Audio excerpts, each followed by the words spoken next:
ద్వాపర యుగంలో రాధాకృష్ణుల ప్రేమామృత ప్రవాహ సీమగా ఆత్మ పరమాత్మల అనురాగ అనుసంధానంగా వెల్లివిరిసిన బృందావనం కలియుగంలో వితంతువుల వెతల విషాదగాథగా మారిపోయింది.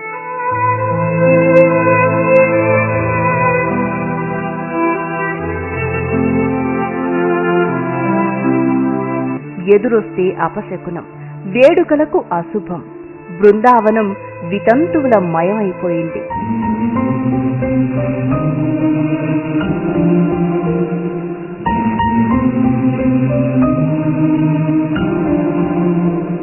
దాదాపు 400 ఏళ్లుగా ఏలుబడిలో ఉన్న ఓ అనాచారం. వితంతువులు ప్రాపంచిక సుఖాలకు, శుభ కార్యక్రమాలకు, పండుగలకు, పంచవర్ణాలకు దూరంగా ఉండాలనే ఓ అనాగరికమైన కట్టుబాటు. ఈ కట్టుబాటును కట్టలు తెంచేలా దానికి వేదికగా మారింది గోపీనాథ్ ఆలయం. బృందావన్లోని గోపీనాథ్ ఆలయం ఈ కట్టుబాట్లను తెంచే దిశగా వాటికి వేదికై నిలిచింది. అయితే ఈ బృందావన్లో ఎన్నో వేల మంది వితంతువులు ఇక్కడ ఆశ్రయాన్ని పొందుతున్నారు. ఈ కట్టుబాట్లు తెంచడానికంటే ముందుగా వాళ్ల జీవన పరిస్థితి ఏ విధంగా ఉంది, కట్టుబాట్లను అధిగమించిన తర్వాత వాళ్ల జీవన పరిస్థితి ఏ విధంగా ఉందో ఇప్పుడు ప్రత్యక్షంగా తెలుసుకుందాం.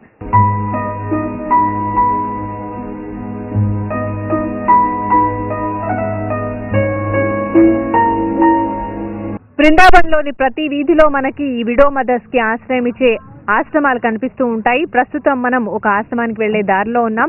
మరి అక్కడ ఉన్న విడో మదర్స్ తో మాట్లాడే ప్రయత్నం చేద్దాం, రండి.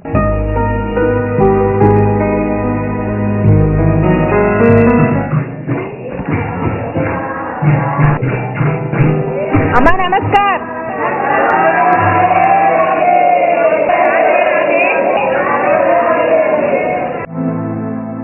ప్రస్తుతం మనం బృందావన్ కి సంబంధించిన ఒక విడో మదర్స్ కి సంబంధించిన ఆశ్రమంలో ఉన్నాం. ఇక్కడ చాలా మంది విడో మదర్స్ ఉన్నారు. మరి వాళ్ళ గురించి, వాళ్ళ ప్రీవియస్ లైఫ్ గురించి, ఇక్కడ ఆశ్రమంలోకి వచ్చిన తర్వాత వాళ్ళ లైఫ్ గురించి అవన్నీ కూడా మనం తెలుసుకుందాం. మరి వాళ్ళంతా కూడా మనకు ఆ విషయాలు తెలియచేయడానికి రెడీగా ఉన్నారు.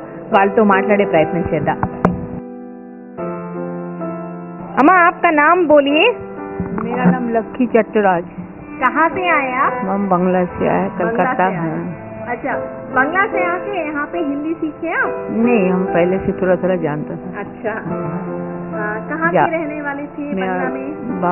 बिहाला. बिहाला. हाँ. आपकी पति कब गुजरे अम्मा? गुजरे तो 32-33 साल हो गया. हो गया.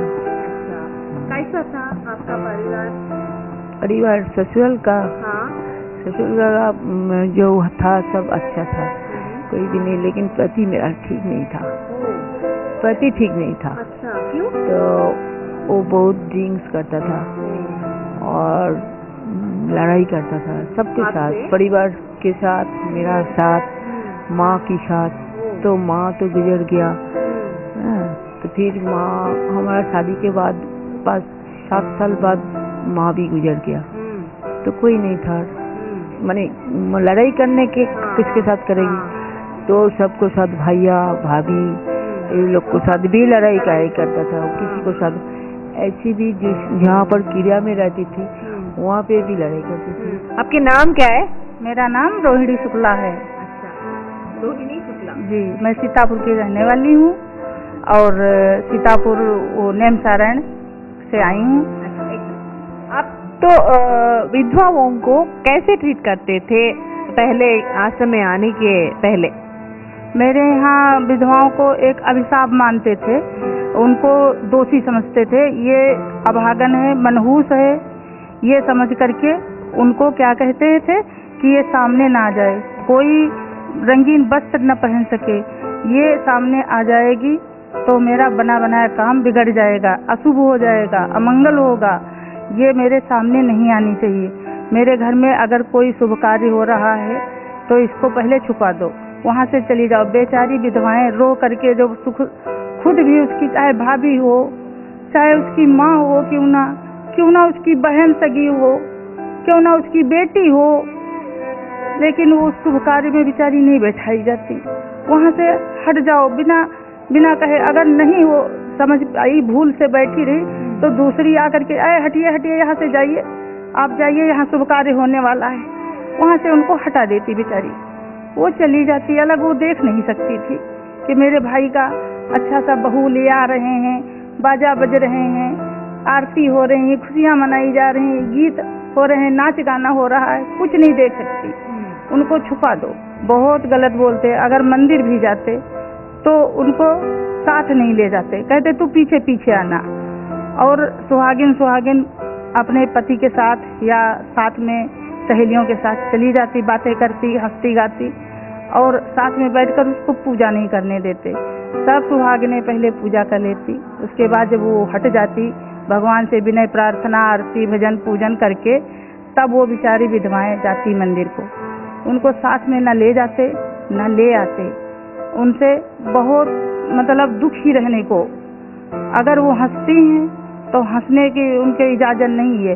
हंसती हैं तो कौन देख रहा है, कैसे क्या है, ये हंसती क्यों हैं, इनका चरित्र गलत है, ये सब उनके ऊपर उनको दोष लगाया जाता था और उनके साथ में यही व्यवहार चलता रहा। तो इसी दुख के मारे वो सब बेचारी घर से छोड़ करके निकल पड़ी वहाँ से कि कैसे हमें यहाँ से इस दुख से निवारण कैसे होगा आखिर। మనతో పాటు ఇంకొక విడో మదర్ ఉన్నారు, వారితో మాట్లాడే ప్రయత్నం చేద్దాం. అమ్మా, आपका नाम बताइए. सुमित्रा विश्वास माँ सुमित्रा विश्वास. विश्वास। कहाँ से आए आप? हम भी आया उड़ीसा उड़ीसा। उड़ीसा। अच्छा, कैसी थी आप वहाँ पे? वहाँ तो मेरा माँ का पापा का घर है, वहाँ था मैं भी। अच्छा। जब मेरा पोती खत्म हुआ तब मेरा भाई वहाँ लेके आया। अच्छा, हाँ। पति कैसे गुजर गए आपका? पोती गुजर गया, वो डर गया जंगल। कैसे वो उत्तर प्रदेश में सरकार लिया हम लोग को, हाँ। तो वहाँ खेती बाड़ी दे दिया। हाँ। वहाँ वो शियल है ना, शियल हाँ। जंगल में रहते, हाँ, हाँ। वो शियल देखने का बाद डर गया, तो पेट में उसको इतना साका बन गया दर्द का। तो मैंने 1 महीने का 2 महीने का अंदर वो खत्म हुआ। लड़का मेरा, एक लड़का था, एक लड़की हुआ, एक लड़का। लेकिन लड़का का बात उसको पापा खत्म हुआ। जब लड़का खत्म हुआ, लड़का भी? हाँ। कैसा? लड़का को क्या हुआ मुझे कोई पता नहीं था। हाँ। लेकिन वो उसको पापा, उसको बात 1 महीने का बाद उसको पापा भी। आपकी उम्र क्या थी तब? मेरा पति गुजरने मेरा उम्र तब 40 45 ऐसे। अच्छा, 40 45। हाँ। अच्छा, तब मेरा एक महीने का अंदर पोती भी खत्म हुआ, लड़का भी खत्म हुआ। मैं तो बहुत दुखी है माँ, बहुत दुखी। एक ही लड़की है मेरा। अच्छा। वो भी दुखी। लड़की दिल्ली में रहती है। अच्छा। उसको बात माँ का घर से मैं दिल्ली आया थोड़ा झुग्गी में था, और झुग्गी देखे आया लड़की को। मेरा दामाद भी खत्म। दामाद भी? कैसा ऐसा? दामाद क्या हुआ पता ना है, लेकिन उसको 3 बच्चा है, एक लड़का 2 आपके बेटी को। लेकिन लड़की भी वही दुखी, मैं भी दुखी। माँ क्या बोलो तुम्हारा? नहीं, रोना मत अम्मा। मैं भी बहुत दुखी ना, लेकिन यहाँ की वही किसी को मैं बोलते नहीं कुछ। ఒకనాడు రంగురంగుల దుస్తులతో అందాల గోపికలు నడయాడిన బృందావనం తెల్లదనంతో పేలవమైపోయింది. వందల ఏళ్ల నుంచి దేశంలో ఏ మూలలో ఉన్న వితంతువులను తన దరికి చేర్చుకుంటోంది. ప్రస్తుతం ఈ బృందావనంలోని ఆశ్రమాల్లో సుమారు 38,000 మంది వితంతువులు బితుకుబితుకుమంటూ ఉంటున్నారు. తెల్ల చీర, శిరోముండనం, ఒంటిపూట భోజనంతో ప్రకృతిలోని వివిధ రంగులకు దూరంగా సహజ కర్మలను త్యజించి అసహజ జీవన శైలిని పాటిస్తున్నారు.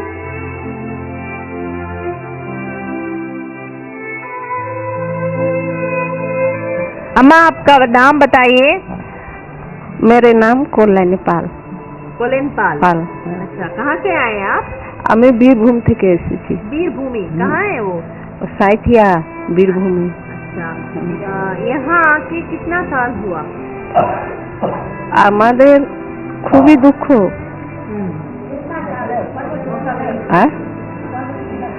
এখানে এসেছি প্রায় 12 বছর হলো। 12 साल। 2 साल? 12 साल। 12? हाँ। अच्छा, 12 साल हो गया यहाँ आने से। ओके। आपके पति कब गुजर गए? কি বলছে? স্বামী মারা গিয়েছে আমার যখন 40 বছর বয়স তখন। 40 वर्ष में? 40 साल বয়সে স্বামী মারা গিয়েছে, পতি মারা গিয়েছে। कैसे मारा वो? কি বলছে? ক্যান্সার হয়েছিল, লিভার ক্যান্সার। आपको बच्चे हैं? হ্যাঁ। क्या करते हो? আমার বাচ্চা हाँ।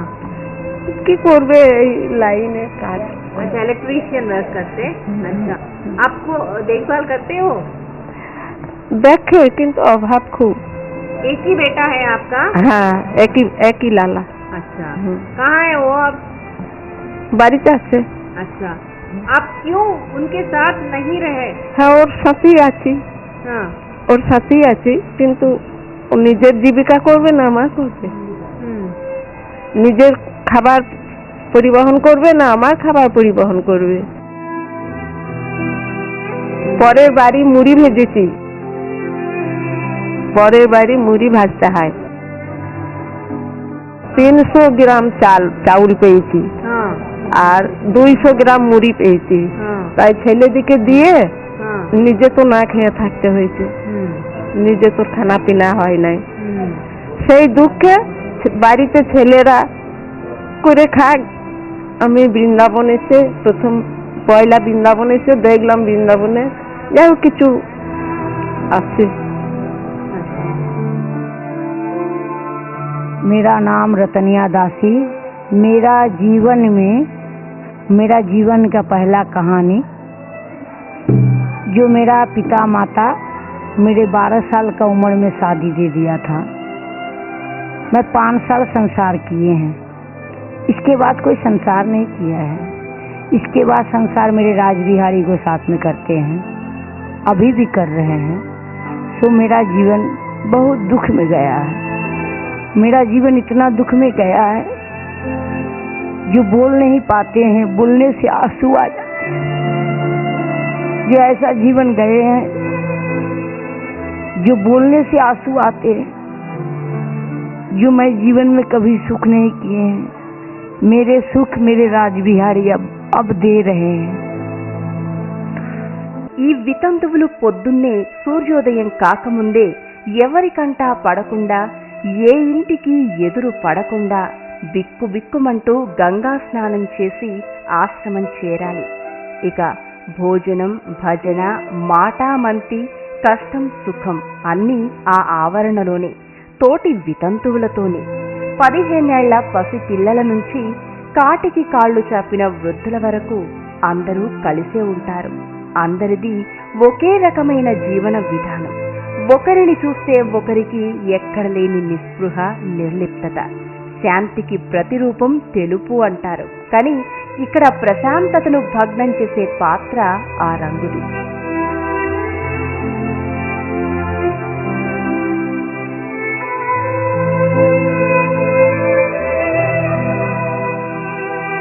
దుష్ట శిక్షణకు, శిష్ట రక్షణకు భగవంతుడు ఒక్కో యుగంలో ఒక్కో పేరుతో జన్మించాడు.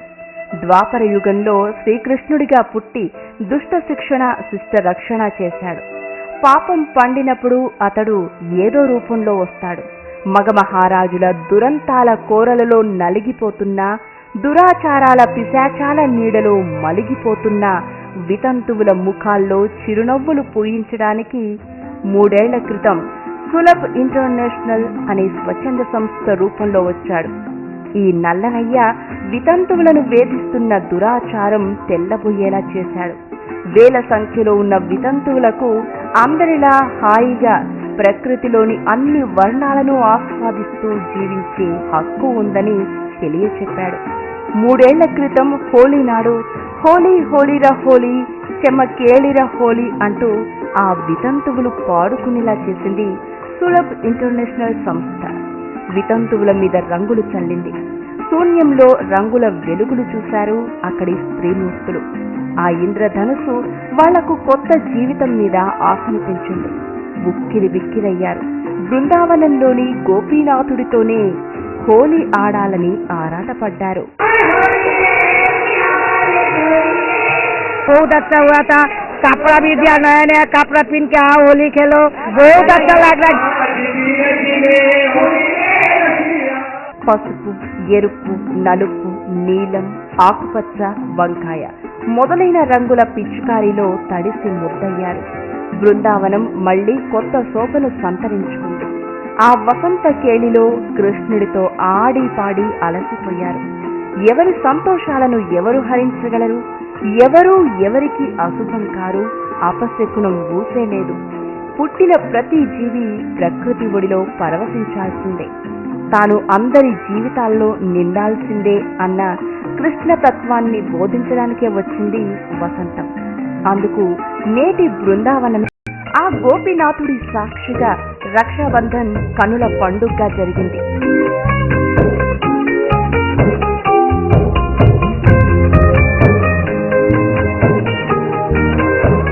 వారి ఆనందానికి అవధులు లేవు. మాటల కందని ఆ ఆనందాన్ని వనితా టీవీ సైతం ప్రత్యక్షంగా ఆస్వాదించింది.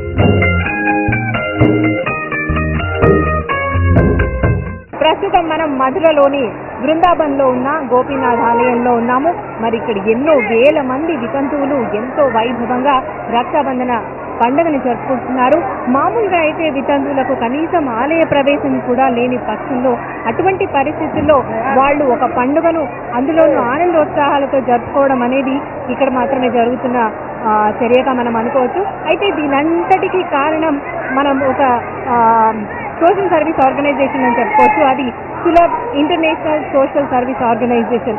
వీళ్ళు పూనుకుని అంటే వితంతువుల్లోనూ ఒక మానసిక ఉల్లాసాన్ని తీసుకురావాలి, వాళ్లకు కూడా పండుగల్లో భాగస్వాములను చేయాలి, వాళ్లను కూడా ఆలయాల్లోకి ప్రవేశం కల్పించాలి అన్న ఉద్దేశంతో సులభ్ ఇంటర్నేషనల్ సోషల్ సర్వీస్ వాళ్ళు ఆర్గనైజేషన్ వాళ్ళు ఈ చర్యకు పూనుకోవడం జరిగింది. అయితే వీళ్ళని ప్రతి పండుగలోనూ ఇప్పుడు మనం చూస్తున్న ఈ రక్షాబంధన పండుగతో పాటుగా ప్రతి పండుగను ఇకపై వితంతులతో జరుపుకునేలాగా వీళ్ళు ప్రణాళికలను చర్యలను తీసుకున్నట్టుగా మనం భావించవచ్చు. అయితే ఇంతకు ముందు కూడా హోళీ పండుగను చాలా వైభవంగా జరుపుకున్నారు వీళ్ళు. అంతేకాకుండా ఇక్కడ వీళ్ళందరూ కూడా అంటే వాళ్ళతో వాళ్ళ కుటుంబ సభ్యులతో జరుపుకునే వీలు లేని పక్షంలో ఇక్కడ ఇంతమంది ఇన్ని వేల మంది వితంతువులందరూ ఒక చోట చేరి కృష్ణుడి ముందు అంటే ఆ గోపీనాథుడే వాళ్ళ అన్నలాగా భావించి ఆయనకి రాఖీ ఆయన ఆధ్వర్యంలో ఈ రాఖీ పండుగ జరుపుకోవడం అనేది మనం ఇక్కడ చూస్తున్నాం. అయితే ఇదంతా ఇప్పుడు చూస్తుంటే కనుక మీరు చూడొచ్చు ఎంతమంది ఇక్కడ ఎంత ఆనందోత్సాహాలతో ఉన్నారు, ఎంత ఆనందంగా ఈ పండుగను జరుపుకుంటున్నారో మీరంతా కూడా గమనించవచ్చు. చాలా ఆనందం ప్రతి ఒక్కరి మొహంలో మనం చూడొచ్చు. వాళ్ళ సంతోషానికి అవధులు లేవు. కుటుంబ సభ్యులతో జరుపుకొని వీలు లేని పరిస్థితుల్లో ఉన్న ఆ వితంతువులు ఇక్కడ ఎంతో ఆనందంగా ఇన్ని వేల మందితో ఇంతమందితో ఈ పండుగను ఎంతో ఆనందంగా జరుపుకుంటున్నారు. వాళ్ళ సంతోషాలన్నీ కూడా వాళ్ళ ముఖాల్లో మనకు కనిపిస్తున్నాయి.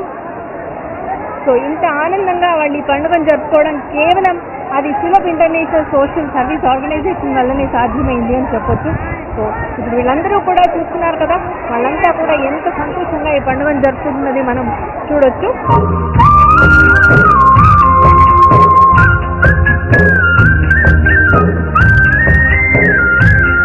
ప్రస్తుతం మనతో పాటు సులభ్ ఇంటర్నేషనల్ సోషల్ ఆర్గనైజేషన్ వ్యవస్థాపకులు లింగేశ్వర్ పాఠక్ గారు ఉన్నారు. మరి వారిని అడిగి ఈ రక్షాబంధన కార్యక్రమం ఇంత వైభవంగా జరగడానికి గల కారణాలను కనుక్కుందాం. आपको क्यों लगा कि इनसे राखी उत्सव मनाने के लिए? ये सारी माताएं जो है ये विधवाएं हैं और इनको राखी बांधने का मौका नहीं मिलता था. इनके जीवन में पति के मरने के बाद खुशी छिन गई थी. सादा कपड़ा पहनना, सादा खाना खाना, गाना नहीं, नाचना नहीं, कोई फंक्शन हो फैमिली में तो भाग नहीं लेना, वो अपशकुन माना जाता था. इसीलिए ये माताएं जो है इनको मौका मिला है, तो अब ये जो है ये लोग यहाँ करके अब खुशी मना रहे हैं। अब राखी बांधने का त्यौहार ये है कि भाई गारंटी देता है बहन को कि बहन को कुछ भी होगा तो भाई आगे आएगा, उसकी रक्षा करेगा। तो ये जो आप देख रही हैं यहाँ पर वो यह है कि इनको भरोसा है हम पर कि कुछ भी उनको होगा तो हमारे मदद में आएंगे, हमको मदद करेंगे, इसीलिए इतनी भीड़ है। अच्छा,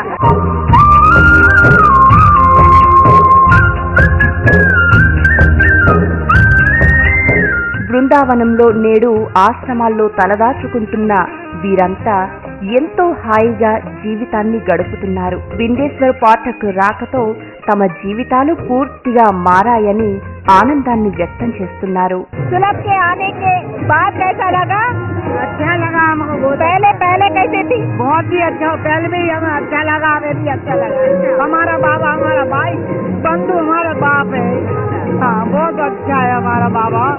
बाबा रहेगा तो हम रहेंगे, ना नहीं रहेंगे। ప్రస్తుతం మనతో పాటు కొంతమంది వీడియో మదర్స్ ఉన్నారు. మరి వీళ్ళు అంటే ఆలయ ప్రవేశమే లేని వీళ్ళకి ఇప్పుడు ఆలయంలోనే ఉండి చక్కగా రక్షాబంధన్ కార్యక్రమాన్ని కూడా ఇంత వైభవంగా నిర్వహించుకుంటున్న వీళ్ళ భావం ఎలా ఉందంటే, ఆ అనుభూతి ఎలా ఉందో వాళ్ళని అడిగి తెలుసుకుందాం, వాళ్ళ మాటల్లో విందాం. నమస్తే అమ్మా, आपके नाम बोलिए. मेरा नाम रतनिया दासी। अच्छा, कहाँ से आए हैं आप? हम दरभंगा से आए हैं। कैसा लग रहा है आपको यहाँ त्योहार मनाने से? बहुत अच्छा लग रहा है। अच्छा, कितने सालों से आप यहाँ त्योहार मना रहे हैं? यहाँ बिंदेश्वर पाठक का 5 साल से। अच्छा, सुलभ में आप कब ज्वाइन हो गए? 5 साल हो गया ज्वाइन हुआ। अच्छा, सुलभ में ज्वाइन होने के बाद कैसा है आपके जीवन? पहले जीवन, हाँ बोलिए। पहले का जीवन हम लोग का बहुत दुखी जीवन थे। हम लोग 2 रुपया करके बालाजी में भजन करते थे। हाँ 2 रुपया के भजन में हम लोग का गुजारा नहीं चलता था। हाँ जब हम लोग का साधन भजन का प्रयास में जब बिंदेश्वर पाठक जी आए हैं तो हम लोग का जब सहायता दिए हैं तो हम लोग का जीवन कुछ नया आ गए।